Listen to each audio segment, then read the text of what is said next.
السلام عليكم ورحمة الله وبركاته. إن الحمد لله نحمده ونستعينه وخلق منها زوجها وبث منهما رجالا كثيرا ونساء واتقوا الله الذي تساءلون به والأرحام إن الله كان عليكم رقيبا. يا أيها الذين آمنوا اتقوا الله وقولوا قولا سديدا يصلح لكم أعمالكم ويغفر لكم ذنوبكم ومن يطع الله ورسوله فقد فاز فوزا عظيما. أما بعد فإن خير الحديث كتاب الله وخير الهدي هدي محمد صلى الله عليه وسلم وشر الأمور محدثاتها وكل محدثة بدعة وكل بدعة ضلالة وكل ضلالة في النار. أعوذ بالله من الشيطان الرجيم. بسم الله الرحمن الرحيم. والسابقون الأولون من المهاجرين والأنصار والذين اتبعوهم بإحسان رضي الله عنهم ورضوا عنه. মহান আল্লাহর সমস্ত প্রশংসা যে আল্লাহ রাব্বুল আলামিন আমাদেরকে মুসলিম হওয়ার তৌফিক দান করেছেন।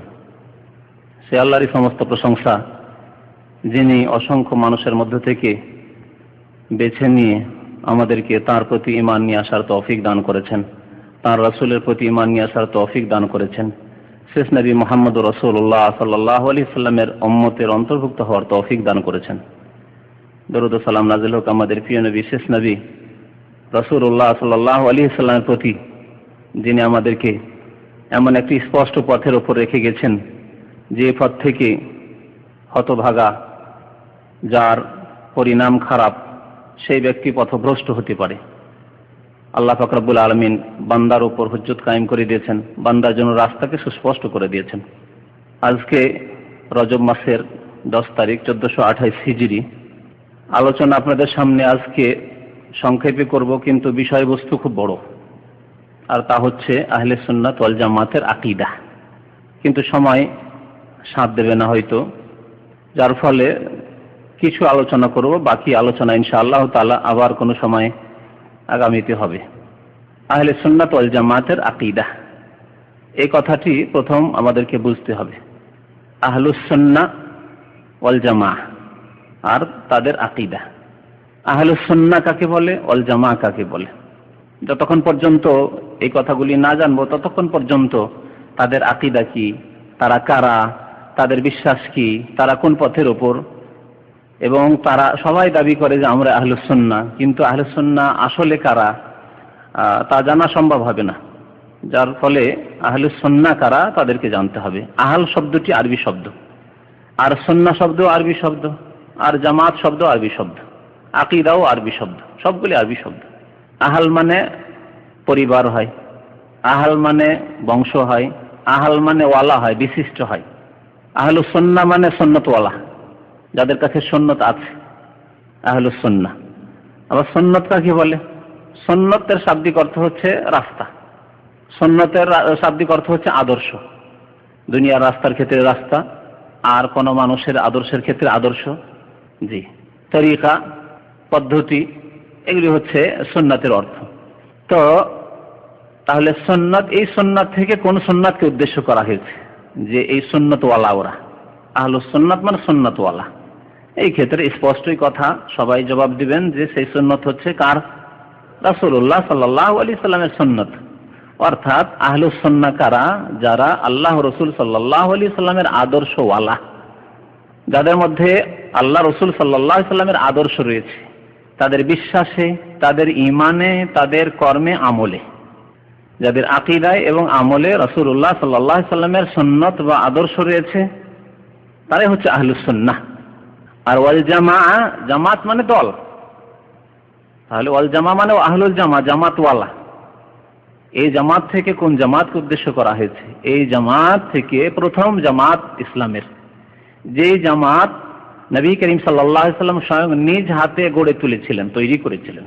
অন্য মানুষের তৈরি করা নাই, বা নিজে নিজে সে জামাত তৈরি হয়ে গেছে তাও নাই।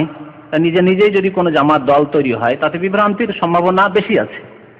কোনো একটি দল বা কিছু লোক যদি একটি জামাত তৈরি করে, দল তৈরি করে, তাতে গুমরাহি, বিভ্রান্তি, ভুল ভ্রান্তি হওয়ার সম্ভাবনা আছে।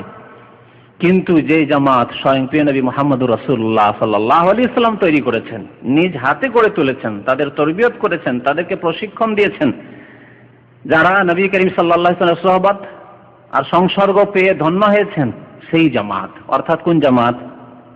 সাহাবায়ে কেরামের জামাত। তাহলে জামাতওয়ালা অর্থাৎ সাহাবায়ে কেরামের জামাতওয়ালা। তাহলে আহলুস সুন্নাহ ওয়াল জামাত শব্দটি যখন বলবো তো প্রথম সারিতে কারা আসবেন? সাহাবায়ে কেরাম রিজওয়ানুল্লাহি তাআলা আলাইহিম আজমাইন। এরাই হচ্ছে প্রথম সারির মুসলিম। তাদের ইসলামে যদি কোনো রকমের ত্রুটি থাকে তাহলে পরে আর ইসলাম নেই বলতে হবে, সোজা কথা। তাদের ইসলাম হচ্ছে খাঁটি ইসলাম। এই ঈমান আমাদের ওই রকমই ঈমান বিশ্বাস আছে যেমন দিনে আমরা সূর্য দেখে বিশ্বাস করি যে দিন, কেউ যদি আপনাকে যে কোনো ভাবে বোঝাক না কেন, দিনকে আপনি রাত করতে পারবেন না, চোখের সামনে দেখছেন, আপনার দৃষ্টিশক্তি রয়েছে। তো দিনের মতো স্পষ্ট সাহাবায়ে কেরামরা সত্য পথে ছিলেন, যাদেরকে এমন এক ব্যক্তিত্ব তৈরি করেছেন প্রশিক্ষণ দিয়ে, যার কাছে সকাল বিকাল ওহী নিয়ে আসেন জিবরাইল আলাইহিস সালাম।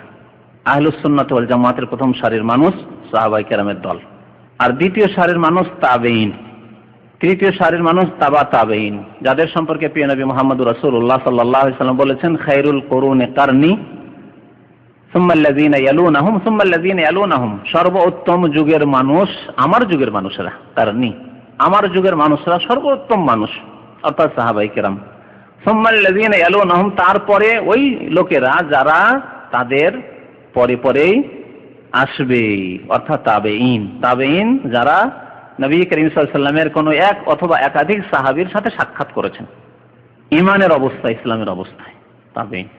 সুম্মাল্লাযীনা ইয়ালুনাহুম, তারপরে ওই সব লোকেরা যারা তাদের পরে আসবে অর্থাৎ কোন এক তাবেঈর সাথে বা একাধিক তাবেঈর সাথে তাদের সাক্ষাৎ ঘটেছে, তাবা তাবেঈন।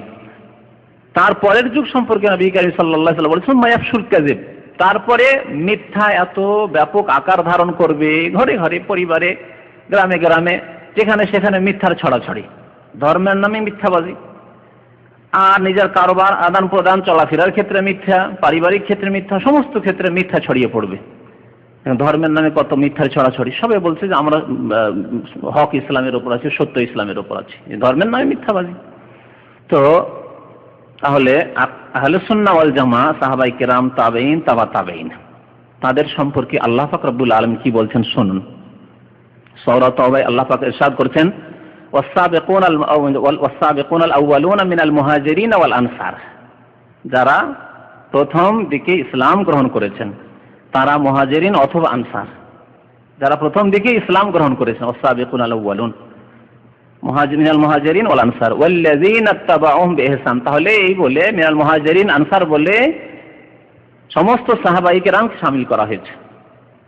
তারপরে বলা হয়েছে ওয়াল্লাযীনা ইত্তাবাউহুম বিইহসান, এবং যারা তাদের অনুসরণ করেছেন, ইত্তাবাউহুম তাদের অনুসরণ করেছেন অর্থাৎ সাহাবায়ে কেরামদের অনুসরণ করেছেন, বিইহসান মানে নিষ্ঠার সাথে, ইখলাসের সাথে, নিষ্ঠার সাথে যারা তাদের অনুসরণ করেছেন বা তাদের পরে এসেছেন কিন্তু তারা নিষ্ঠাবান ছিলেন, মুখলিস ছিলেন, তাদের ঈমানে একনিষ্ঠতা ছিল, ইখলাস খুলুসিয়াত ছিল, আন্তরিকতা ছিল, একটি শর্ত লাগানো হয়েছে।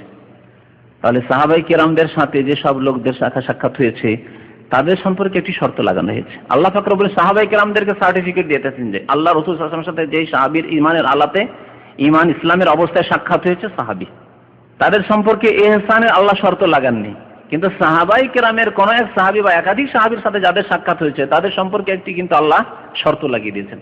তাদের সম্পর্কে যদি একটি শর্ত থাকে তাহলে পরবর্তীকালে যারা এসেছেন তাবা তাবেঈন বা তারপরে তারপরে তারপরে আজ পর্যন্ত, আজকালকার যুগের মুসলিম, কিয়ামত পর্যন্ত যত মুসলিম আসবে তাদের ক্ষেত্রে এই শর্তটি সবসময় মনে রাখতে হবে, ইহসান। যারা নিষ্ঠার সাথে, ইখলাসের সাথে, আন্তরিকতার সাথে তার সাথে অনুসরণ করেছে সাহাবায়ে কেরামদের দল, জামাতকে, আহলুস সুন্নাহ ওয়াল জামাত, জামাতকে অনুসরণ করেছে, ইত্তাবাউহুম তাদের অনুসরণ করেছে, বিইহসান নিষ্ঠার সাথে। তাহলে আমরা বলতে পারি যদি তাবেঈনদের যুগে 2-4 জন অল্প সংখ্যক মুসলমান কিন্তু তাদের দ্বারা বড় বড় পাপ হয়েছে, জুলম অত্যাচার হয়েছে, প্রশাসনের ক্ষেত্রে বিভিন্ন ক্ষেত্রে এই জুলম অত্যাচার হয়েছে, বা তাদের ব্যক্তিগত জীবনে কিছু পাপ ছিল, জুলম অত্যাচার ছিল, যদি বেশি সীমা লঙ্ঘন হয়ে থাকে তাদেরকে এর মধ্যে শামিল করা হবে না, কারণ আল্লাহ শর্ত লাগিয়েছেন বিইহসান, যারা ইখলাসের সাথে, নিষ্ঠার সাথে, আন্তরিকতার সাথে সাহাবায়ে কেরামদের অনুসরণ করেছে। সাহাবায়ে কেরামদের যদি অনুসরণ করে থাকে তাহলে তাদের দ্বারা এরকম জুলম অত্যাচার হতে পারে না, কাউকে খুন করতে পারে না। তাহলে ওই সব লোকগুলি যাদের দ্বারা এইরকম অন্যায় কাজ হয়েছে তারা এখান থেকে বেরিয়ে যাচ্ছে, কেটে যাচ্ছে। সেই যুগে যদি কেটে যায়, তাবেঈনদের যুগে, তাবেঈনদের যুগে যদি এইরকম লোকেরা কেটে যায়, অথবা তাবেঈনদের যুগে সামান্য কিছু বিদআত শুরু হয়েছিল, তারা ইহসানের অন্তর্ভুক্ত হলো না, নিষ্ঠার সাথে সাহাবায়ে কেরামদের অনুসরণ করলো না, যেই পথের ওপর সাহাবায়ে কেরাম নবী করিম সাল্লাল্লাহু আলাইহি ওয়াসাল্লামকে হুবহু ফলো করেছে সেইভাবে তারা ফলো করলো না, অনুসরণ করলো না। তাহলে এখানে কেটে পড়লো যেসব লোকদের মধ্যে বিদআত এসেছে, অথচ তারা তাবেঈনদের জামানার লোক, তাবেঈনদের জামানার লোক, আইম্মায়ে কেরামদের জামানার লোক, প্রথম যুগের লোক, কিন্তু তাদের মধ্যে বিদআত ছিল কিছু, তারা এখান থেকে কেটে পড়বে। তারা এই ফজিলত পাবে না যে ফজিলতের কথা আল্লাহ বলছেন। কি বলছেন? রাদিয়াল্লাহু আনহুম ওয়া রাদু আনহু, আল্লাহ তাদের উপর রাজি হয়ে গেছেন, আল্লাহ তাদের উপর সন্তুষ্ট হয়ে গেছেন। ওয়া রাদু আনহু, এবং তারাও আল্লাহ পাক রব্বুল আলামিনের নিয়ামত অনুগ্রহ পেয়ে সন্তুষ্ট হয়ে যাবে, সন্তুষ্ট হয়ে গেছে। তার বারজাখী জীবনে সন্তুষ্ট হয়ে গেছেন তারা, এবং জান্নাতে যাওয়ার পরে তারা আল্লাহর এত নিয়ামত পাবেন তারা সন্তুষ্ট হয়ে যাবেন। ওয়া রাদু আনহু, আল্লাহ পাক রব্বুল আলামিন তাদের জন্য জান্নাত তৈরি করে রেখেছেন, মহাপুরস্কার তৈরি করে রেখেছেন। তাহলে এখানে স্পষ্ট, কিন্তু যারা ইহসানের সাথে নিষ্ঠার সাথে অনুসরণ করেনি নবী করিম সাল্লাল্লাহু আলাইহি সাল্লামের সুন্নতের এবং সাহাবায়ে কেরামের জামাতের, তারা কিন্তু এই দলে শামিল হবে না। আহলুস সুন্নাত ওয়াল জামাত মানে বুঝতে পারলেন। এখন আকীদা শব্দটি বুঝেন। আকীদার শাব্দিক অর্থ হচ্ছে গ্রন্থি বা গিরা, সোজা ভাষায় গিরা লাগানো। হ্যাঁ, অমিন শাররিন নাফাসাতে ফিল উকাদ, আর ওই সব ফুৎকার দানকারিনী নারীর অনিষ্ট হতে আমি আশ্রয় গ্রহণ করছি আল্লাহ পাক রব্বুল আলামিনের, যারা গ্রন্থিতে ফিল উকাদ, গ্রন্থিতে ফুৎকার দিয়ে ফুঁক দিয়ে জাদু করে থাকে। তাহলে উকাদ মানে বা আকদ মানে হচ্ছে গিরা। আমরা বিবাহ শাদীকে আকদে নিকাহ বলি, এটা তো বুঝেন মনে হয়। হ্যাঁ, আকদে নিকাহ বলে, আকদে নিকাহ, কারণ বিবাহ বন্ধন, আমরা বাংলা এটাকে বলি কি বন্ধন। গিরা হচ্ছে বন্ধন। একটি মেয়ে, একটি যুবতী স্বাধীন ছিল, অবিবাহিতা ছিল, একজন যুবক স্বাধীন ছিল, তার কোনো স্ত্রী ছিল না, কারোর সাথে বন্ধন ছিল না, যে তিনি কবুল করলে অমুকের মেয়ে অমুককে কবুল করলে এত টাকা দেন মোহর দিয়ে ইত্যাদি ইত্যাদি, হ্যাঁ কবুল করলাম, বন্ধন হয়ে গেল, বেঁধে দেওয়া হলো। এই যুবক ওই যুবতীর সাথে বেঁধে দেওয়া হলো, এই জন্য এর নাম হচ্ছে আকদে নিকাহ। আকদে নিকাহ। আর একটি ফিকহার ভাষায় আকদ হয়, যা সাধারণ মানুষরা ব্যবহার করেন না, কিন্তু ফাকিহরা আলেমরা ব্যবহার করেন, তা কেনা বেচার আকদ, চুক্তি। আপনি একটা জিনিস বিক্রি করছেন আর আরেকজন খরিদ করছে আপনার কাছ থেকে, যে চুক্তি হলো এত টাকা দাম হলো, আমি এটা কিনে নিলাম, এর নাম হচ্ছে আকদুল বাই, কেনা বেচার আকদ, চুক্তি। এটা গিরা হয়ে গেল, অকার্য কথাবার্তা হয়ে গেল। যে ব্যক্তি পাকা কথা কয়ে নিয়েছে তাকে নিতে হবে আর আপনাকে দিতে হবে। আপনি বিক্রি করে দিলেন, কথা দিয়ে দিলেন, তা বলছেন না ভাই দেওয়া হলো না, আমি লস খেয়ে যাচ্ছি।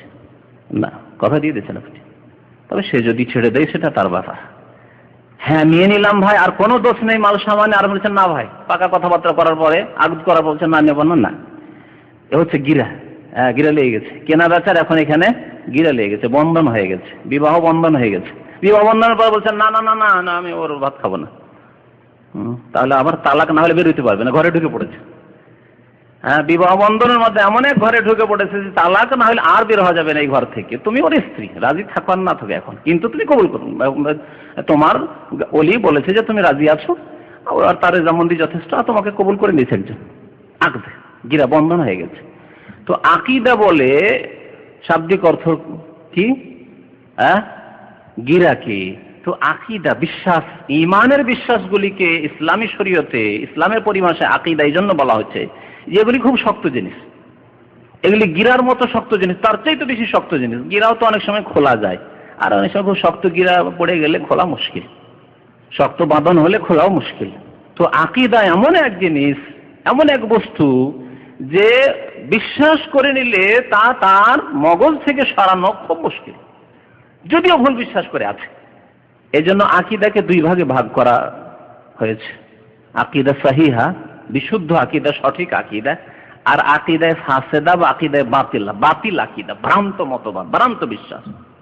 আজকে সারা বিশ্বে মানুষ দুই শ্রেণীর আছে, সঠিক বিশ্বাস রাখে আর ভ্রান্ত বিশ্বাস রাখে।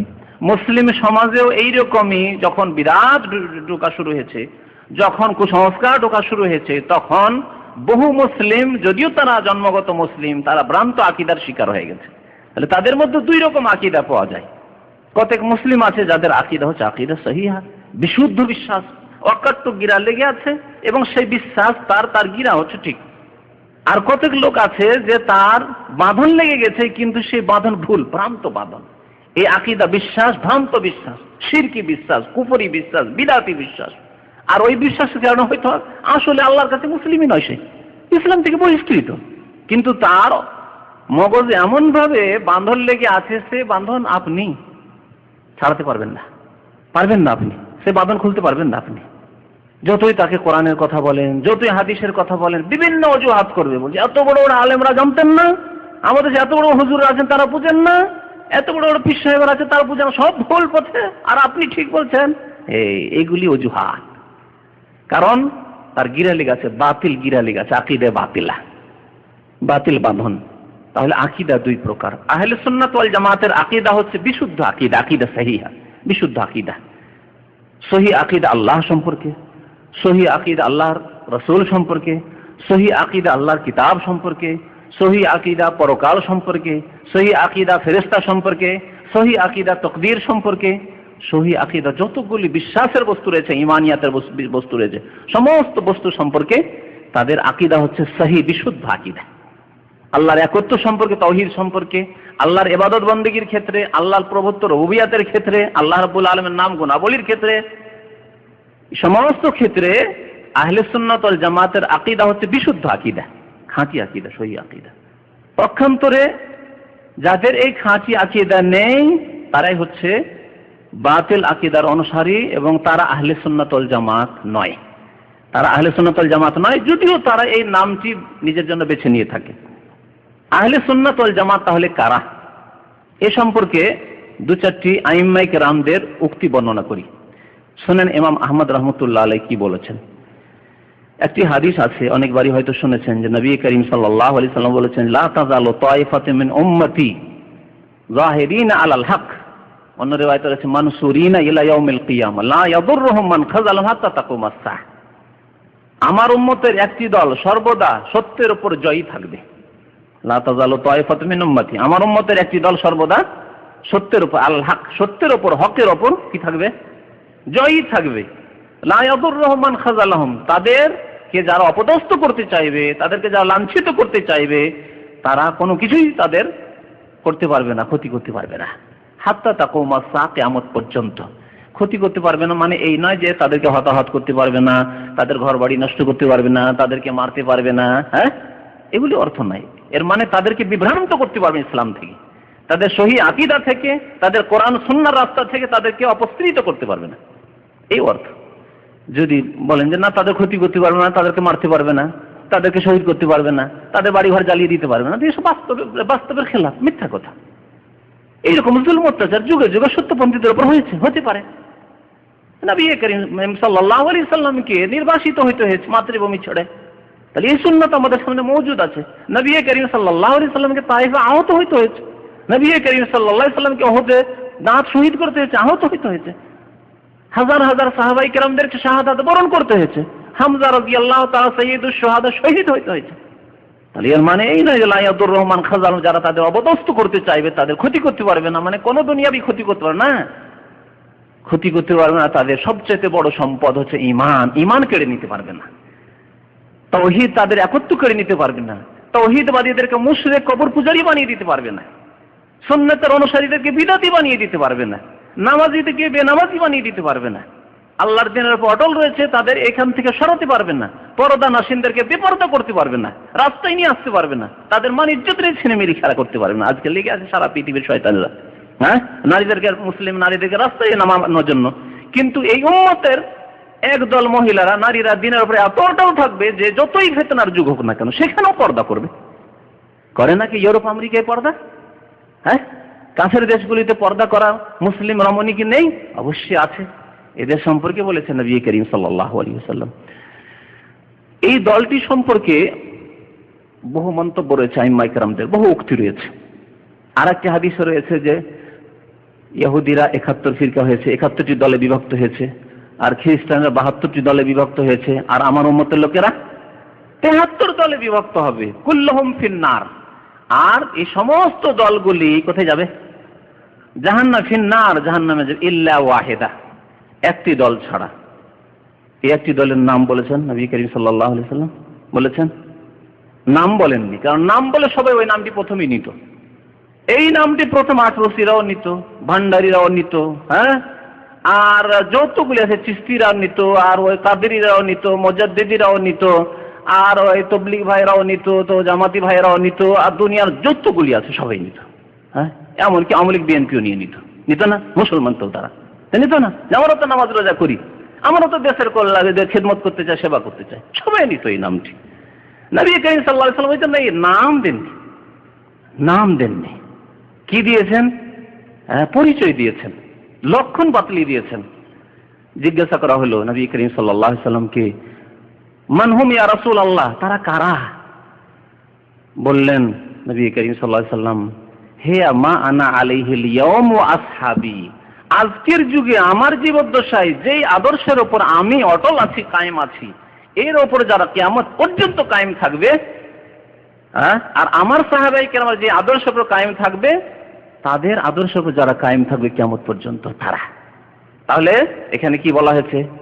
মা আনা আলাইহি, আমি যেই পথের উপর আছি। তাহলে সুন্নাহ হয়ে গেল। আহলুস সুন্নাত ওয়াল জামাতের আকীদা এই দুটি শব্দের কথা আবার ফিরিয়ে নিয়ে আসেন, ঠিক না? মা আনা আলাইহিল ইয়াওম, আজকে আমি যেই পথের উপর আছি, এর মানে সুন্নাত। আর ওয়া আসহাবি, আমার সাহাবায়ে কেরাম যেই পথের উপর আছেন, জামাত হয়ে গেল। তাহলে হলো না?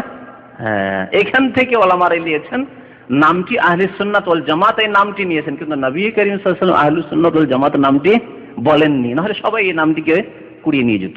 না, আমরা এই নামের অধিকারী, আমার পথের উপর যারা আছে, আর আমার সাহাবায়ে কেরামের পথের উপর যারা আছে, আল্লাহ রাসূল সাল্লাল্লাহু আলাইহি ওয়াসাল্লামের তাহলে জীবনী আপনাকে পড়তে হবে, যে নবী করিম সাল্লাল্লাহু আলাইহি ওয়াসাল্লামের যুগে বড় পীরের নাম কি ছিল, আর তার কত হাজার মুরিদ ছিলেন, আর নবী সাল্লাল্লাহু আলাইহি ওয়াসাল্লামের জামানায় কতটি তরিকত ছিল, আর সেই সব তরিকাগুলির জিকির আজকার ওজিফা কি ছিল, ঠিক না?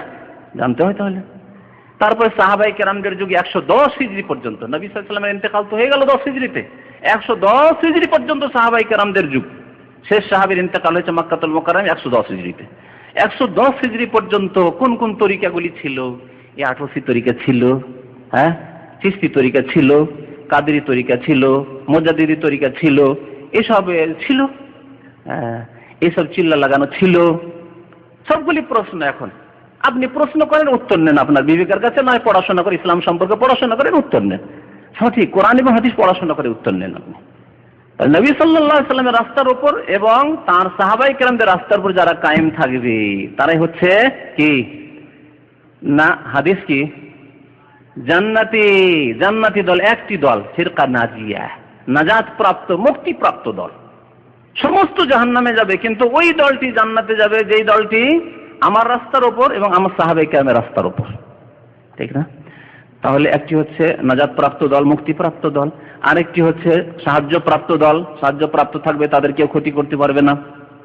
এদের সম্পর্কে জিজ্ঞাসা করা হয় ইমাম আহমদ বিন হাম্বল রহমতুল্লাহ আলাইহি, তিনি বলছেন তাদের সম্পর্কে শুনেন, ইনলাম ইয়াকুনু আহলাল হাদিস ফালা আদরি মান হুম, তারা যদি হাদিসের অনুসারী না হয়, তাহলে আমি জানি না যে আর পৃথিবীতে কোন মুসলিম আছে, কোন মানুষ আছে যারা সাহায্যপ্রাপ্ত দল, যারা নাজাতপ্রাপ্ত দল, যারা আহলে সুন্নাহ ওয়াল জামাত। ইনলাম ইয়াকুনু আহলাল হাদিস, তারা যদি হাদিসের অনুসারী না হয়। আর হাদিসের অনুসারী মানে অনেকে আবার প্রশ্ন করে, তাহলে তারা তো হাদিসের অনুসারী, তাহলে তো কোরআন মানে না, তাহলে মুসলমান কি করে? যদি এইরকম প্রশ্ন করে দেয়, তখন হতভম্ব, আপনার ইলম না থাকলে হতভম্ব। এই কথা তো ঠিকই, কোরআনই মানে না, হাদিস মানে কি হবে, ঠিক না? দিল আপনাকে বিভ্রান্ত করে, আপনি হতভম্ব, কি জবাব দেব রে ভাই? আল্লাহ পাক রব্বুল আলামিন 7টি আয়াতে কোরআনে কারীমকে হাদিস বলেছেন। আল্লাহু নাযালা আহসানাল হাদিস, আল্লাহ পাক রব্বুল আলামিন সর্বোত্তম হাদিস নাযিল করেছেন। আল্লাহ কি নাযিল করেছেন? কোরআন নয়। ফাবিআইয়ি হাদিসিন বাদাহু ইউমিনুন, এই কোরআনের পর আর কোন হাদিসের উপর ঈমান নিয়ে আসবে? আফামিন হাযাল হাদিসে তাজাবুন, তোমরা এই হাদিস কোরআনে পাক পাওয়ার পরেও তোমরা আশ্চর্য হচ্ছ?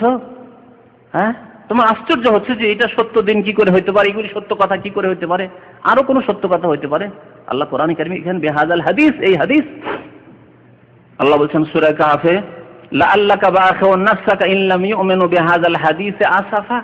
হে নবী মুহাম্মদ সাল্লাল্লাহু আলাইহি ওয়াসাল্লাম, লাআল্লাকা বাখিউন নাফসাক, মনে হচ্ছে যে আপনি নিজেকে ধ্বংস করে ফেলবেন, মরে যাবেন আপনি, আত্মহত্যা করে মরে যাবেন, না হয় আপনি হার্ট অ্যাটাক করে মরে যাবেন। বাখিউন নাফসাকা, মানুষ যখন কোন জিনিসের জন্য খুব বেশি টেনশন করতে লাগে তখন মরমর অবস্থা, জানি না কখন মরে যায়, এত টেনশন করে, এর ঘুম নাই, সব হারাম হয়ে গেছে, কখন মরে যেতে পারে। আল্লাহ তাই বলছেন, এত পেরেশান নবী করিম সাল্লাল্লাহু আলাইহি ওয়াসাল্লাম আবু জাহাল, আবুল আহব, মক্কার কাফের নেতাদেরকে মুসলমান বানানোর জন্য, যে আল্লাহ করে এদেরকে তো জান্নাতের দিকে নিয়ে যায়, সব জাহান্নামে চলে যাবে, আমার বংশধর সব জাহান্নামে চলে যাবে, তারাই ইসলাম গ্রহণ করতে চায় না।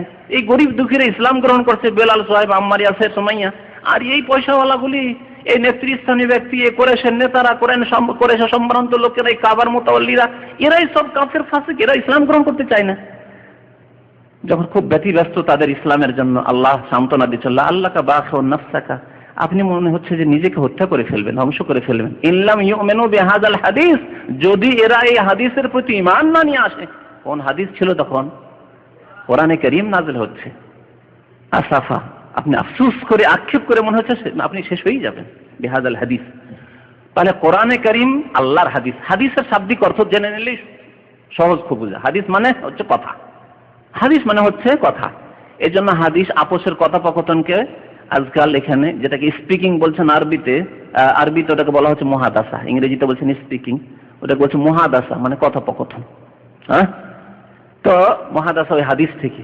তো আল্লাহর হাদিস, আল্লাহর বাণী হচ্ছে কোরআনে কারীম, আর রাসূলুল্লাহ সাল্লাল্লাহু আলাইহি ওয়াসাল্লামের বাণী, রাসূলুল্লাহ সাল্লাল্লাহু আলাইহি ওয়াসাল্লামের কর্ম, রাসূলুল্লাহ সাল্লাল্লাহু আলাইহি ওয়াসাল্লামের অনুমোদন, তার নাম হচ্ছে হাদিসে রাসূল। রাসূলুল্লাহ সাল্লাল্লাহু আলাইহি ওয়াসাল্লামের হাদিস, রাসূলুল্লাহ সাল্লাল্লাহু আলাইহি ওয়াসাল্লামের কথা বা কর্ম। তো তাহলে ইমাম আহমদ বিন হাম্বলের কথা এখন বলতে সুবিধা হবে। তিনি কি বলছেন? ইল্লাম ইয়াকুনু আহলাল হাদিস, এই সাহায্যপ্রাপ্ত দল, এই মুক্তিপ্রাপ্ত দল, এই উম্মতের যারা সর্বদাই সর্বজয়ী থাকবে এবং সম্মানিত থাকবে, হকের ওপর অটল থাকবে, তাদেরকে ক্ষতিগ্রস্ত করতে পারবে না, ইসলাম থেকে সরাতে পারবে না, শিরক বিদআত তাদের মধ্যে কেউ ঢোকাতে পারবে না, তাদেরকে গোমরাহ করতে পারবে না, তাদেরকে জাহান্নামের পথে নিয়ে যেতে পারবে না, এই দলটি যদি আহলুল হাদিস না হয়, কোরআন এবং হাদিসের অনুসারী না হয়, অন্য কোন দলের নাম হয়, ফালা আদরি, তাহলে আমি জানি না মানহুম, আর কে হইতে পারে। অর্থাৎ পৃথিবীতে আর কোনো দল মুক্তিপ্রাপ্ত হতে পারে না, সাহায্য প্রাপ্ত হতে পারে না, জান্নাতি হতে পারে না, কোরআন এবং হাদিসের অনুসারী, সরাসরি কোরআন এবং সুন্নাহর অনুসরণ করে, ওই দল ছাড়া। ইমাম বুখারী রাহমাতুল্লাহ আলাইহির উস্তাদের নাম ছিল আলী ইবনুল মাদিনী, এবং ইমাম বুখারী দুইজনেই মন্তব্য করেছেন এই দল অনুসারী হইতে হবে বিশ্বাসের দিক দিয়ে এবং আমলের দিক দিয়ে। আমার এ কথা বলার উদ্দেশ্য এটা অবশ্যই নয় যে কোনো একটি দল এসে শুধু এই নামের লেবেল লাগিয়ে নিল আর নামাজ পড়ে না। কোন একটি দল এসে এই নামের লেবেল লাগিয়ে রেখেছে যে আমরা আহলুল হাদিস, কিন্তু দাড়ি মোছ সব কিছু রাখেন না।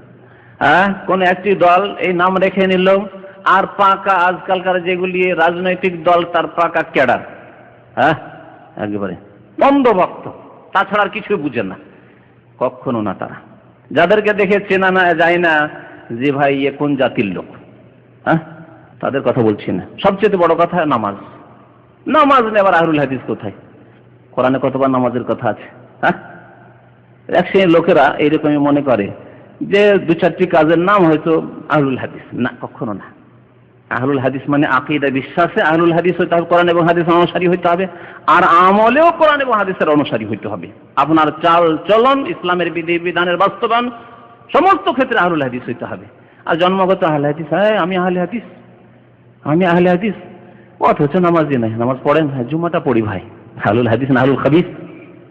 আহলে খাবিস, এরা আহলে খাবিস, যারা নামাজ পড়ে আহলে খাবিস, যে কোনো দলের লোক হোক না কেন, যে কোনো দলের লোক হোক না কেন। তো কথা হচ্ছে যে আহলুল হাদিস বলার উদ্দেশ্য হচ্ছে আকীদা আমলের আহলুল হাদিস। আমি সেই আহলুল হাদিসের দিকে আহ্বান করি, আর অন্য কোনো দলের লোক আমি নাই। কোরআন এবং সুন্নাহর অনুসরণ করি এবং কোরআন ও সুন্নাহর অনুসারের জন্য মানুষকে উৎসাহিত করি, আর সেই দিকে মানুষকে আহ্বান করি। তো ইমাম বুখারী আর আলী ইবনুল মাদিনী তার ওস্তাদ বলছেন হুম আসহাবুল হাদিস, তারা কোরআন এবং সুন্নাহর অনুসারী। আর শোনাই, আমাদের দেশে বড় পীর কাকে বলে? বড় পীর কে? যাকে বাড়াইতে বাড়াইতে বাড়াইতে গিয়ে বলে গৌসুল আজম। গৌসুল আজম মানে মহান উদ্ধারকারী, মহান উদ্ধারকারী নাকি আব্দুল কাদের জিলানী। যদি আব্দুল কাদের জিলানী মহান উদ্ধারকারী হয়, তাহলে আব্দুল কাদের জিলানীর ইমাম ইমাম শাফি বা ইমাম আহমদ বা ইমাম আবু হানিফা, তাহলে আর কোন উদ্ধারকারী তাকে বলবেন? যদি জিলানি, আব্দুল কাদের জিলানি ইমাম আবু হানিফার 400 বছর পর এসে গাউসুল আজম মহান উদ্ধারকারী হয়ে যান, তো আবু হানিফা, শাফি, মালিক, আহমদ এই 4 ইমাম এদেরকে, আর ইমাম বুখারী যিনি আমিরুল মুমিনিন, মুহাদ্দিসিনদের আমিরুল মুমিনিন বলা হয়েছে, আমিরুল মুমিনিন ফিল হাদিস, তাহলে ইমাম বুখারী, মুসলিম যে সিহাহ ইমামগণ, তাদেরকে কোন গাউসুল আজম বলবেন? আজমের উপর আর কোন বড় কোন উপাধি আছে? আজম মানে কি? সবচেয়ে বড়। আজম মানে সবার চাইতে বড়। যেমন আমরা বলছি আল্লাহু আকবার, আকবার আর আজম একই জিনিস। আল্লাহ সব চাইতে বড়, সবার চাইতে বড়, সবকিছুর চাইতে বড়। আপনি যা কিছু নেন, আল্লাহর আরশ, কুরসি, আল্লাহর আসমান, জমিন, পৃথিবী, সবকিছু সবার চাইতে বড় আল্লাহ পাক রব্বুল আলামিন। আল্লাহু আকবার। তাহলে যদি আব্দুল কাদের জিলানী বেচারাই এত বড় আজম হয়ে যায়, হ্যাঁ, গৌসুল আজম, তাহলে ইমাম আবু হানিফাকে কি নাম দেবেন? যারা গৌসুল আজম চাইতে বড় নাম খুঁজে পাবেও না আর দেয়নিও ইমাম আবু হানিফা, তারা ইমাম আবু হানিফার সাথে বেয়াদবি করেছে। বলার উদ্দেশ্য হচ্ছে আমাদের দেশের ওই ভান্ডারি আর আসুসি, এরা কবর পূজারী যারা গৌসুল আজম বলে থাকে, তাদের বাসে লেখা থাকে গৌসুল আজম মাদাদ, তাদের বাড়িতে লেখা থাকে গৌসুল আজম মাদাদ, তাদের আপনার ক্যালেন্ডারে দেখবেন, ক্যালেন্ডারে গৌসুল আজম মাদাদ লেখা থাকে। আর আমি মসজিদে পর্যন্ত লেখা দেখেছি, আমার চোখ নিজে দেখেছি, বেরেলবি কবর পূজারী আটরসিওয়ালাদের, এদের মসজিদে গৌসুল আজম মাদাদ লেখা দেখেছি। তারপরে দুয়াতে ইয়া গৌসুল আজম মাদাদ, মোনাজাতে সালাম ফেরার পর নামাজের মোনাজাতে কানে শুনেছি গৌসুল আজম মাদাদ। আগের যুগে ছাত্র জীবনে ওই কবর পূজারীদের মসজিদে নামাজ পড়ে নিতাম, আকিদাও তো বুঝতাম না, আর ভাবতাম এরাও মুসলমান, শহরে তো আর ওইরকম যেখানে সেখানে মসজিদ পাওয়া যায় না সহি আকিদার, তাদের সাথে নামাজ পড়তাম। এই শেষ নামাজ ছিল কবর পূজারীদের মসজিদে আমার ছাত্র জীবনে। নামাজ পড়ে মোনাজাত তো ধরে বুঝতে পারছেন, ওটা তো জানাই আছে তাই না, সালাম ফেরার পর সাথে সাথে মোনাজাত। এই মোনাজাতে আমি কানে যখন শুনে নিলাম ইয়া গৌসুল আজম মাদাদে, এই শুনে নেওয়ার পরে আর সেই মসজিদ আমি ঢুকিনি। আমার বয়স তখন হয়তো 15 থেকে 16 বছর বয়স ছিল, সেই কালকার কথা বলছি। গৌসুল আজম যাকে বলা হয়েছে শিরকি কুফরি কথা, অথচ গৌসুল আজম কে হতে পারে? মুহাম্মদ সাল্লাল্লাহু আলাইহি ওয়াসাল্লাম হতে পারেন? মুহাম্মদ মহান উদ্ধারকারী ছিলেন। মহান তো বাদ দেন, শুধু যদি গৌস বলতেন উদ্ধারকারী, তাহলে তিনি হুসাইন রাদিয়াল্লাহু তাআলা আনহুকে কারবালা থেকে উদ্ধার করে নিতেন, হাসানকে বিষ খাওয়া থেকে উদ্ধার করে নিতেন, আলী রাদিয়াল্লাহু তাআলা ফজর নামাজ পড়তে যাচ্ছেন, এই খারেজি এসে আক্রমণ করলো আর একেবারে শহীদ হয়ে গেলেন, তিনি তাকে উদ্ধার করে নিতেন। ওমর রাদিয়াল্লাহু তাআলা ফজর নামাজ ইমামতি করেছেন, শহীদ হয়ে গেলেন, তাকে উদ্ধার করে নিতেন। উসমান রাদিয়াল্লাহু তাআলা কোরআন তেলাওয়াত করেছেন, কোরআনের উপরে তার রক্ত পড়ছে, সেই অবস্থায় এই যারা দেশদ্রোহী বা যারা খারেজি, ইসলামের শত্রু, দ্বীনের শত্রু ইহুদিদের ষড়যন্ত্রের শিকার হয়ে উসমান রাদিয়াল্লাহু তাআলা শাহাদাত বরণ করছেন, তখন নবী করিম উদ্ধার করে দিতেন। কমপক্ষে কবর থেকে, কবরের পাশেই তো উসমান রাদিয়াল্লাহু তাআলার বাসা বাড়ি, কবরের পাশে নবী সাল্লাল্লাহু আলাইহি ওয়াসাল্লামের। তিনি একটি আওয়াজ দিতেন কবর থেকে, যে এই বেয়াদবরা, তুমি আমার জামাই 2 মেয়ে যাকে দিয়েছি আর আমার সাহাবী উসমান রাদিয়াল্লাহু তাআলা আনহু আমার খলিফা, তার সাথে এই বেয়াদবি করতে এসেছো, তারপরে জুলম অত্যাচার করতে এসে উদ্ধার করতে পারলেন না? তো গৌসই তো হতে বললেন না, আজম তো হদুরের কথা, গৌস হতে বললেন? গৌস যদি হইতেন মুহাম্মদ রাসূলুল্লাহ সাল্লাল্লাহু আলাইহি ওয়াসাল্লাম, তাহলে তারপরে আজম সম্পর্কে চিন্তা করতাম যে আজমটা আবার কাকে দেওয়া যায়। মুহাম্মদ সাল্লাল্লাহু আলাইহি ওয়াসাল্লাম চাইতে বড় মানুষ আর পৃথিবীতে কি আছে? আছে কেউ? তাহলে আব্দুল কাদের জিলানী কি করে গৌসুল আজম হলো? আর তারপরে ঈমান কেমন করে থাকে? কি করে ঈমান থাকে?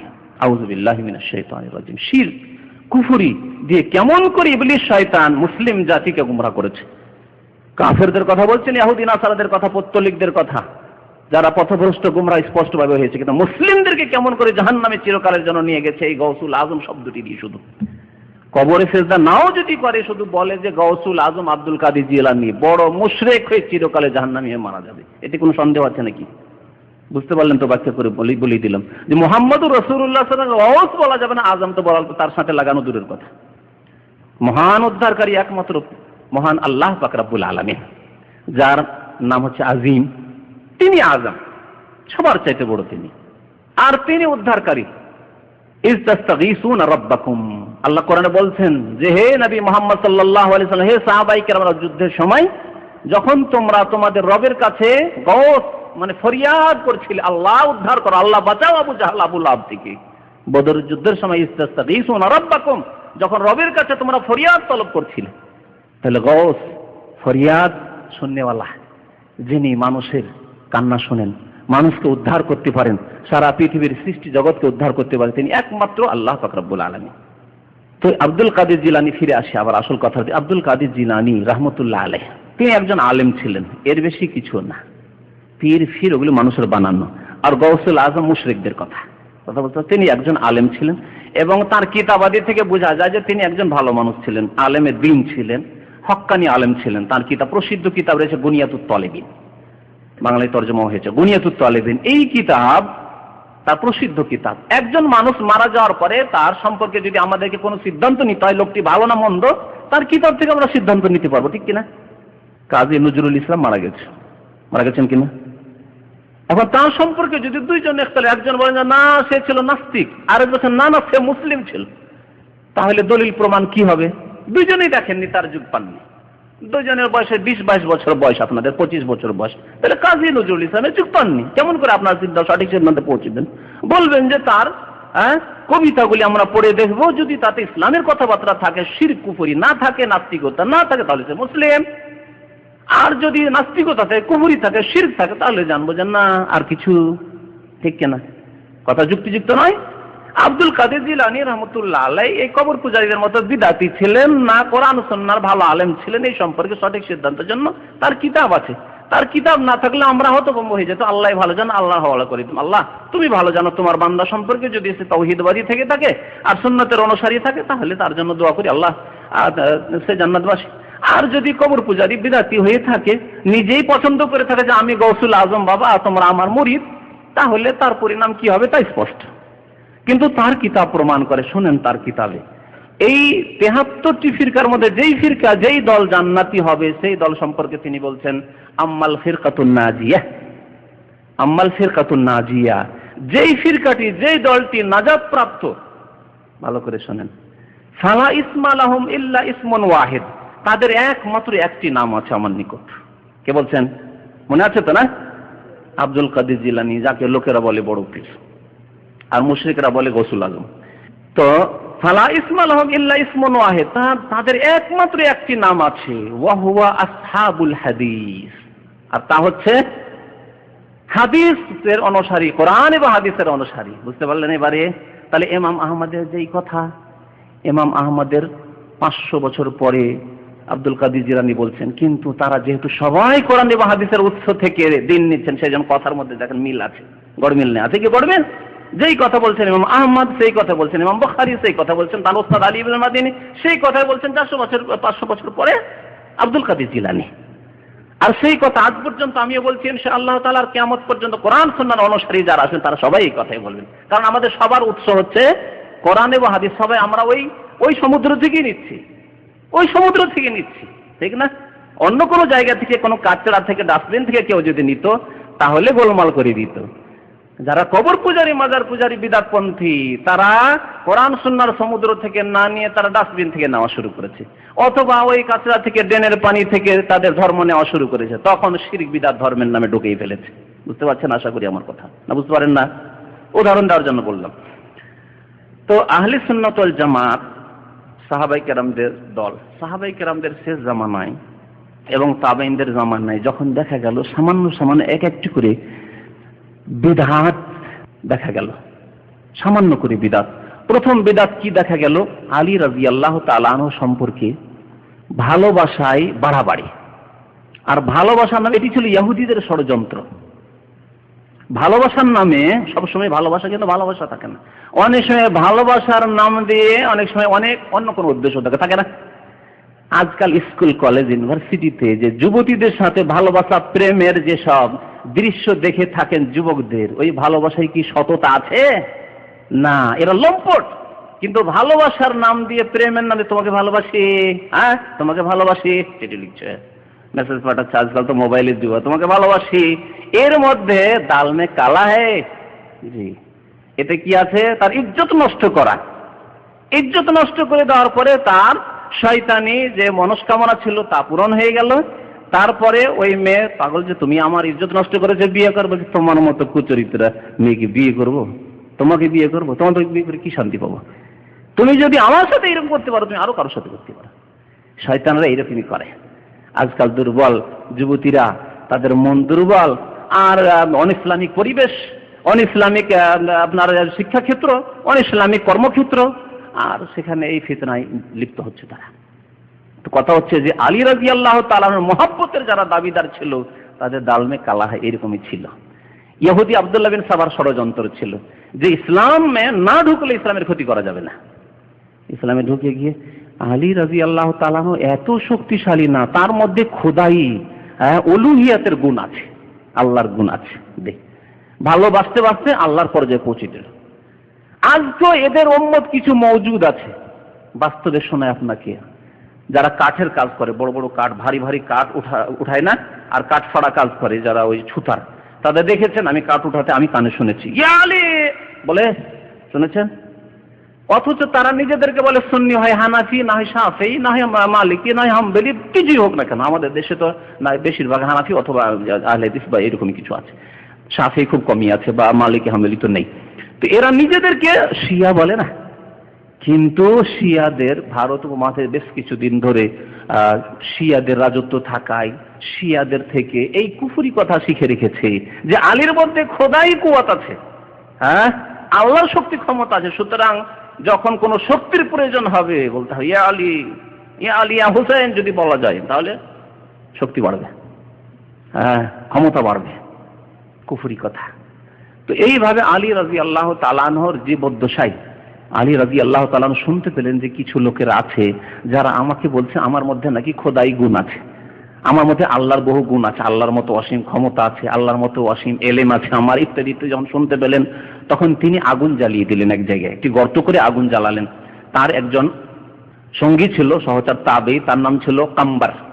কাম্বারকে বলে, কাম্বার এক কাজ করে আগুন জ্বালাও। কি করবেন? এই যে যে লোকগুলি বলছে যে আলী এলাহ, সেগুলিকে একটা করে ধরো, যেহেতু তিনি খলিফা ছিলেন, হ্যাঁ রাষ্ট্রের মালিক ছিলেন, আর এরা কাফের মুশরিক মুরতাদ হয়ে গেছে। বরং মুসলিম পরিবার থেকে যারা বলবে যে আলী খোদা, আলী এলাহ, তারা মুরতাদ। সুতরাং এদের শাস্তি হচ্ছে হত্যা করা। তার একটি মাসলা জানা ছিল না। দেখেন বুঝা, আলী রাদিয়াল্লাহু তাআলা আনহুর যদি কোনো মাসলা না জানা থাকে, তাহলে যদি কেউ আমরা বলি যে ইমাম আবু হানিফার অমুক মাসলায় সহিহ হাদিস জানা ছিল না, কোনো বেয়াদবি আছে কি? ইমাম শাফির অমুক মাসলা জানা ছিল না, বেয়াদবি আছে, তাই তার ভুল হয়েছে। ভুল হতে পারে, তাদের কাছে ওই আসতো নাকি? ইমাম আহমদের অমুক মাসলায় সহিহ হাদিস জানা ছিল না, যদি এ কথা বলা হয়, যার প্রমাণ তার পেশ করা যায়, তাহলে কোনো ভুল আছে? কিন্তু এটা বলবে দক্ষ আলেমরা বলবে, যারা জাস্টিফাই করতে পারবে, যারা ফয়সালা যাচাই বাছাই করতে পারবে, হ্যাঁ একটা সাধারণ বাচ্চা নয়। আলী রাদিয়াল্লাহু তাআলা আনহুর ওই হাদিস জানা ছিল, যে হাদিসে বলেছেন নবী করিম সাল্লাল্লাহু আলাইহি ওয়াসাল্লাম, লা তুআযযিবু বিআযাবিল্লাহ, আল্লাহর আযাব দিয়ে তোমরা কাউকে আযাব দিও না। আল্লাহর আযাব কিসে হবে? আগুনে হবে। তোমরা কাউকে যদি শাস্তি দিতে হয়, মৃত্যুদণ্ড দিতে হয়, আগুনে জ্বালিয়ে পুড়িয়ে তোমরা তাকে শাস্তি দেবে না। বুঝতে পেরেছেন? যদিও সে আগুনে জ্বালিয়ে থাকে, আগুনে জ্বালিয়ে না, তাহলে কি করতে হবে? হত্যা করতে হবে, তরবারি দিয়ে বা অন্য কোনো তরিকায় হত্যা করতে হবে। এই হাদিস তার জানা ছিল না। তিনি আগুন জ্বালাতে বললেন একটি গর্তে, আর তারপর আগুন যখন জ্বালানো হলো তখন সবগুলিকে ধরে ধরে যারা ওইরকম মুরতাদ হয়ে গেছে বলছে আলী খোদা, আলী খোদা, ইয়া আলী, ইয়া আলী, ধরো আর এদেরকে আগুনে ফেলো। আগুনে তাদেরকে জ্বালিয়েছিলেন। ফালাম্মা রাআইতুল আমরান মুনকারা, একটি কবিতায় আছে আলী রাদিয়াল্লাহু তাআলা কবিতায়, ফালাম্মা রাআইতুল আমরান মুনকারা, যখন দেখলাম যে ইসলাম বিরোধী চরম পর্যায়ে পৌঁছে গেছে, আমাকে আল্লাহ বানিয়ে ফেলেছে এই কাফের মুশরিক মুরতাদরা, আজ্জাজতু নারান, আমি তখন আগুন জ্বালাবার আদেশ করলাম। দাউতু কাম্বারা, আর কাম্বারকে বললাম যে ধরো এদেরকে, আর ধরে নিয়ে এদেরকে আগুনে নিক্ষেপ করা। তাহলে দেখছেন ভালোবাসাতেও অনেক সময় অসৎ উদ্দেশ্য থাকে। এই অসৎ উদ্দেশ্য ছিল ইসলামকে নষ্ট করা, একটি দলকে কুফরি শিরকে নিয়ে যাওয়া। তো এই একটি বিদাতি দল আলী রাদিয়াল্লাহু তাআলার ভক্ত হওয়ার নামে তারা বিদাতের শিকার হলো। এর সাথে সাথে কি করতে লাগলো? আলীর মহব্বত আর অন্যদের ঘৃণা পোষণ। আবু বকর খারাপ লোক ছিল, ওমর খারাপ লোক ছিল, শুধু খারাপ নাই, তাগুত ছিল এরা। হ্যাঁ, এরা ছিল ইসলামের বড় শত্রু। এরা বেঈমানি করেছে, এরা আত্মসাৎ করেছে। প্রথম খলিফা হওয়ার অধিকারী আলী, এরা সরিয়ে দিয়েছে তিনজন, আবু বকর, ওমর, ওসমান, এরা জালেম, ইত্যাদি ইত্যাদি। হ্যাঁ, একটি বিদাতি দল বেরোল, জন্ম নিল প্রথম একটি বিদাতি দল। আর একটি বিদাতি দল বেরোল, তাদের নাম খারেজি। তারা বলল তোমার সাথে দ্বন্দ্ব হয়েছিল আলী, তোমার সাথেই ছিলাম, আর তোমার সহযোগী ছিলাম আমরা, মুআবিয়া রাদিয়াল্লাহু তাআলা দ্বন্দ্ব হয়েছিল, এই দ্বন্দ্বে তোমরা তৃতীয় পক্ষের কথা সালিস কেন মানলে? সালিস মানে তো আল্লাহ এসে বিচার করবেন নাকি? না নবী কবর থেকে এসে বিচার করবেন? সালিস তো লাগবে। কিন্তু এত বেকুফ বিদাতি, এত বেকুফ হয়, তারা বলে সালিস কেন মানলে? যখন সালিস মেনে নিলে তুমি শিরিক করে দিলে, মুশরিক হয়ে গেলে। দেখলেন কেমন ভুল বুঝা? হ্যাঁ, কেমন গোমরা হয় এইভাবে মানুষ, তুমি মুশরিক হয়ে গেছো সুতরাং তোমার রক্ত হালাল হয়ে গেছে, ইসলামিক সরকারের বিরুদ্ধে অস্ত্র নিয়ে বেরিয়ে পড়লো। আর ফজরের নামাজে এসে আব্দুর রহমান ইবনে মুলজাম, তাকে আব্দুর রহমান বলাই ঠিক না, সে এসে আলী রাদিয়াল্লাহু তাআলা আনহুকে শহীদ করে দিল। আর আজকেও এইরকমই কিছু লোকের রয়েছে ইসলামিক সরকারের বিরুদ্ধে, ইসলামিক শক্তির বিরুদ্ধে অস্ত্র ব্যবহার করা। এই একটি বিদাতি দল বেরোলো, এগুলি বিদাতি দল। তাই আহলে সুন্নাত ওয়াল জামাতের আকীদা এই নাই যে ইসলামিক সরকার বা ইসলামিক সরকার না হয় মুসলিম সরকার, কিন্তু তারা অস্বীকার করে না ইসলামকে। ইসলামী আইনের বাস্তবায়ন আমরা করব বা করতে পারছি না, কিন্তু করব না এই কথা বলছে না, তাহলে তারা মুসলিম। তাদের বিরুদ্ধে অস্ত্র ধারণ করবে, বাংলাদেশেই হোক আর পাকিস্তানে হোক, এমনকি কোনো অমুসলিম দেশেই হোক না, কোনো জায়গায় নয়। এরা হচ্ছে বিদাতি, আহলে সুন্নাত নয়। ঠিক তেমনি অতি ভক্তি যে আলী রাদিয়াল্লাহু তাআলা সম্পর্কে করেছিল রাফেজিরা, অতি ভক্তি আর অন্যদেরকে গালিগালাজ করা, বুঝতে পেরেছেন? যেমন পীরদের ক্ষেত্রে পীর পূজারীরা অতি ভক্তি, পীরের পা চুষে কদম বসি করে, আর পীরের পানের পিক আর থুক আর কাঁচ আর পোটা সব গায়ে মাখে। বাড়াবাড়ি করে বলছি না, সত্য কথা। চলে যান, এই তরিকুল ইসলামের বোনের বিয়ে দিয়েছে এক গ্রামে, জয়পুরহাটে। ওর গ্রামে একটা পীর আছে, দাড়ি মুন্ডা পীর, দাড়ি পর্যন্ত নেই, ফাঁসে, আর জর্দা দেওয়া পান খায়। কারণ ওর বোন জামাই কুয়েতে আছে বর্তমান, আমার সাথে মাঝে মাঝে টেলিফোনে কথা হয়। বলছে আমার গ্রামের পীর বয়স হবে 20 বছর বয়স মাত্র, বা 25 বছর বয়স, আর গ্রামের মুরব্বী যারা 70 বছর 75 বছর 80 বছর টমটমে যাচ্ছে পীর সাহেব, ফাসেক পীর সাহেব, আর পান খাচ্ছে আর পিক ফেলছে, কাশপোটা পড়ছে, আর এরা দৌড় দিচ্ছে পিছনে, 70-75 বছর, এরা বরকত নেওয়ার জন্য, তাবারুক নেওয়ার জন্য দৌড় দিচ্ছে, আর যেমনই পানের পিক ফেলছে তেমনই নিয়ে গায়ে মুখে মেখে নিচ্ছে। চোখের সামনে আছে দলিল, বোনের বাড়ি ওই গ্রামে জয়পুরহাট। আর এর বেশি সিলেটি কেউ যদি থাকে তো ফুলতলি পীর সম্পর্কে জানেন না, ফুলতলি সিলেটি লোকেরা, বহু ফুলতলি শাহেদ আছে, ওইখানে পিছনে একজন মঈনুদ্দিনও আছে, আর এখানে বহু আছে। আর প্রতি বছর তাদের পেটের ব্যবসার জন্য, টাকা ব্যবসার জন্য ইংল্যান্ডে যায়, কারণ সিলেটি তো আবার ইংল্যান্ডে থাকে, তাই না? তো ওখানে পেটের ব্যবসার জন্য যায়। আর মরিদ ভক্ত আমাদের এক ভাই আছে, তার খালা মামা বংশধর ওখানে আছে, ওখানে গিয়ে ফুলতলি বসে আছে, আর তার এক মরিদ ভক্ত দাঁড়িয়ে গেছে ডান দিকে বাম দিকে, বলছে ভাইরা আমার সাহেব এসছেন, মানে সাহেব এসেছেন, সাহেব এসছেন। তাদের ভাষাটা অত জানি না, তবু সাহেবটা শুধু বললাম। তো আপনারা আল্লাহর হস্তে দান করেন, আর সাহেব আপনাদের সাথে ওয়াদা করছেন যে কাল কিয়ামতে হাসরের মাঠে একা তিনি জান্নাতে যাবেন না, আপনাদের সবাইকে নিয়ে জান্নাতে যাবেন। বুঝতে পারলেন? এ হচ্ছে পীর পূজা, অতি ভক্তি। দেখছেন, অতি ভক্তির বিদাত তাহলে শুরু হয়ে গেছিল তখন থেকে। এরা হলো কি তাহলে?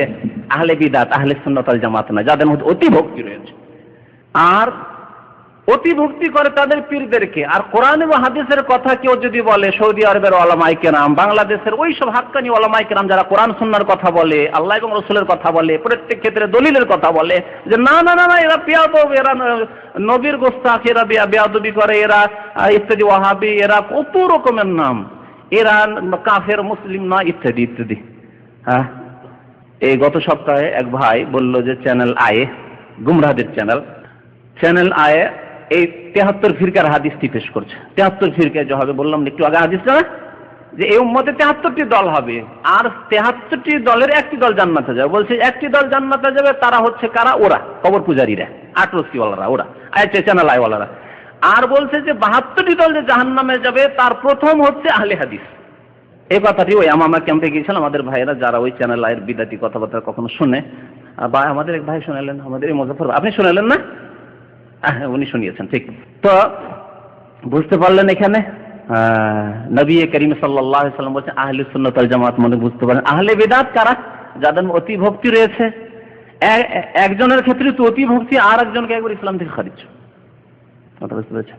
কোরআন সুন্নাহর ভক্তি নেই, রাসূলুল্লাহ সাল্লাল্লাহু আলাইহি ওয়াসাল্লামের আদর্শের ভক্তি নেই, সাহাবায়ে কেরামদের ভক্তির কথা নেই। ভক্তি আছে পীর ওলিয়া উলিয়ার নামে, যে পীর ওলিয়া উলিয়া সবকিছুই করতে পারে। আহলে সুন্নাত ওয়াল জামাতের বিপরীত তাহলে সমস্ত দলগুলি, যেগুলিকে আহলে বিদাত বলতে পারি। আহলে বিদাতের মধ্যে দুটি দলের কথা বললাম, একটা খারিজি দল, যারা ইসলামিক সরকার, মুসলিম সরকারের বিরুদ্ধে অস্ত্র ধারণ করে, তারা বিদাতি দল।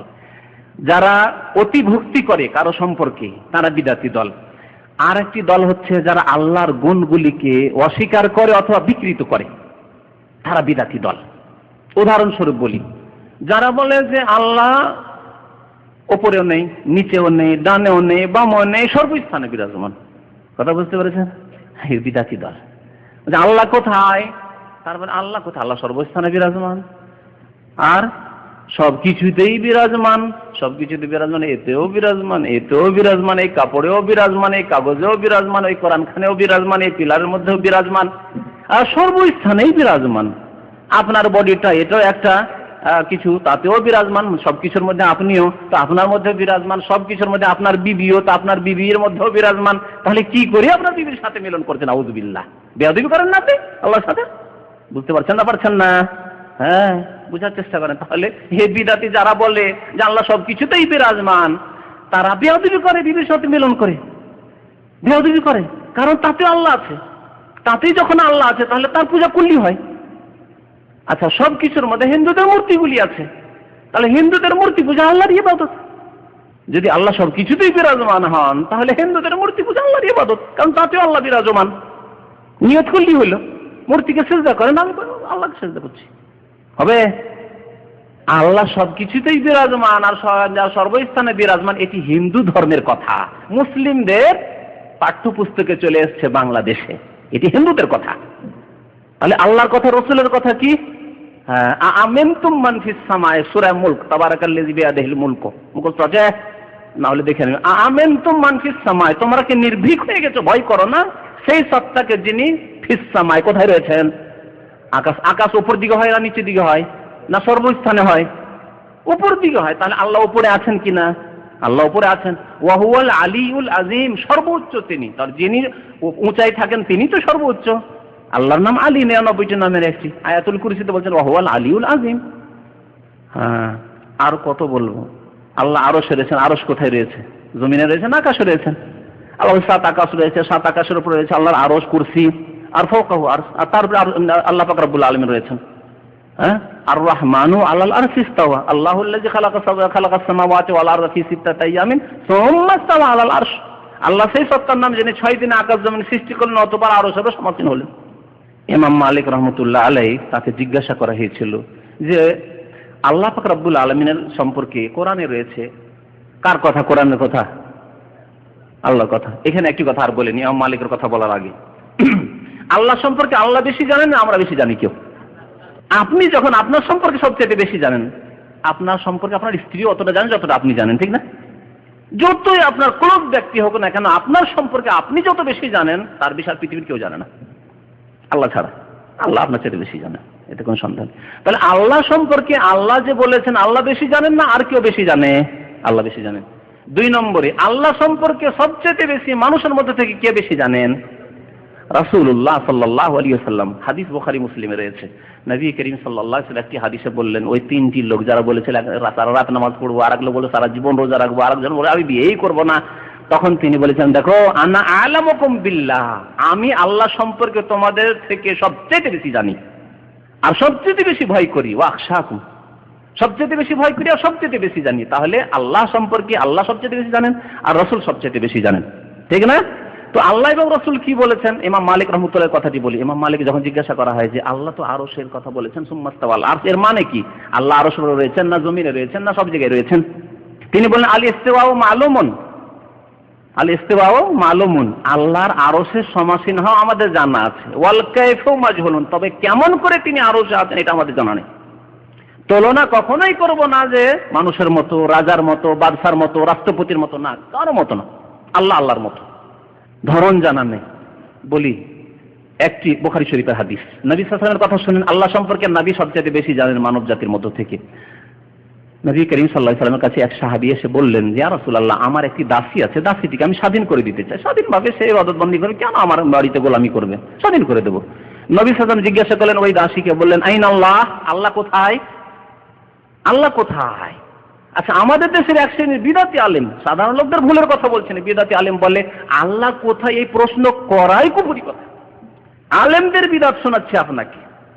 কি বলে জানেন? আল্লাহ সম্পর্কে এই প্রশ্ন করেন আল্লাহ কোথায়, এটি কুফরি কথা, ইসলাম বিরোধী কথা। অথচ নবী সাল্লাল্লাহু আলাইহি ওয়াসাল্লাম স্বয়ং জিজ্ঞাসা করছেন ওই কাকে? দাসীকে, আইন আল্লাহ, আল্লাহ কোথায়? তিনি বলছেন কি? হ্যাঁ, সে দাসী কি বলছেন? ফিস সামায়ে, আকাশে। হলো? আচ্ছা, মান আনা, আমি কে বলো তো দেখি। বলছে আনতা রাসূলুল্লাহ সাল্লাল্লাহু, আপনি আল্লাহর রাসূল। তখন বললেন নবী সাল্লাল্লাহু আলাইহি ওয়াসাল্লাম, আতিক হাসাইন্না মুমিনা, একে স্বাধীন করে দাও, স্বাধীনভাবে আল্লাহর ইবাদত বন্দি করুক, তোমার দাসী হয়ে কেন থাকবে, কারণ এ মুমিনা। তাহলে ঈমানের জন্য লক্ষণ হচ্ছে দুটি, আল্লাহ কোথায় এটা জানা, আল্লাহর অবস্থান কোথায়, আল্লাহ আরো আজিমে রয়েছেন, উপরে রয়েছেন, আর নবী কে, মুহাম্মদ সাল্লাল্লাহু আলাইহি ওয়াসাল্লাম আমাদের রাসূল। বুঝতে পারলেন? তাহলে যেই ব্যক্তি বলবে যে আল্লাহ সম্পর্কে এসব জিজ্ঞাসা করে কুফরি কথা, সে তার ঈমানই নাই। কারণ বললেন ফাইন্না মুমিন, ঈমানের জন্য শর্ত হচ্ছে আল্লাহ কোথায় জানতে হবে। বিদাতি হচ্ছে যারা আল্লাহর গুণগুলিকে অস্বীকার করে, আল্লাহর মুখমণ্ডলকে অস্বীকার করে, আল্লাহ নিরাকার, এরা বিদাতি। আহলে সুন্নাত ওয়াল জামাত নয় যারা বলবে আল্লাহ নিরাকার। ভালো করে শুনে রাখুন।